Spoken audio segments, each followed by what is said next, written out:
So hello all. Let's get started learning of Matlab classes one by one. Okay, let's start with logical class. So before going to start with logical class, I want to show you something. Suppose if I am taking any variable a is equal to suppose 3, giving an enter. So if you can see my variable a with value 3 is created in a workspace. If I want to see the class of this variable, then I have to type the whose command.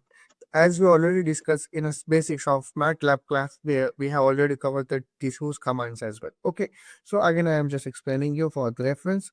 So using a whose command, we can see the classes or what is the class of that contain the whole workspace data types and all these things. If you want to see it in a workspace as well, so you can come here, right click here in a workspace naming convention, and here you are able to see the class tab. So you can select that class tab and you can see here as well the class of the MATLAB variable what you want to see.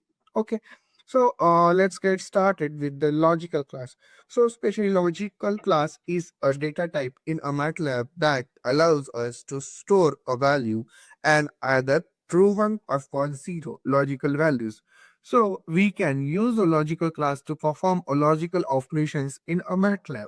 So there are various logical operation, that logical AND, logical OR, from inverse or XOR. Like if you want to perform some if logic, like is logical high, is logical low, this kind of things we can do using a logical operator. So like if I want to create one logical class here with some name, so how can I create? I show you, like suppose I am creating L is equal to logical uh, capital. Okay, fine. So here you can see, okay, I have to use a small a, some recognition, okay, already is used, so it will not use. So there is one L variable created in a workspace with logical class. Okay, with logical class. Here one variable is created. If I want to create some variable with logical values 1 or 0, so how can I create that variables?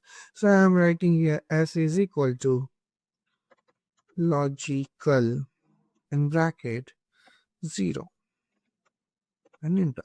So here you can see one logical variable created with logical value 0. If suppose I want to create that same thing, like s is equal to logical 1.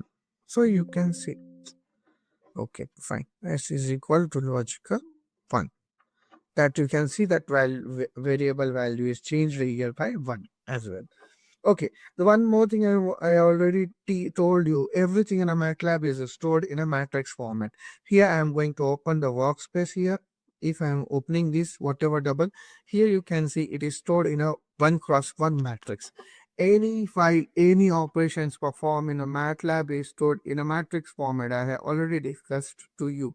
Okay, so each of these class in the form of matrix or array, with the exception of function handles. This matrix or array is a minimum 0 by 0 in a size, and it can grow to an n-dimensional array of any size. Okay, so even it's a numeric type, this is double is comes under numeric type of class. Okay, and this logical is also stored in a matrix format of 1 class 1. Anything, any class in a MATLAB, any data types in a MATLAB is stored in a matrix format itself. So that's it all about the logical class.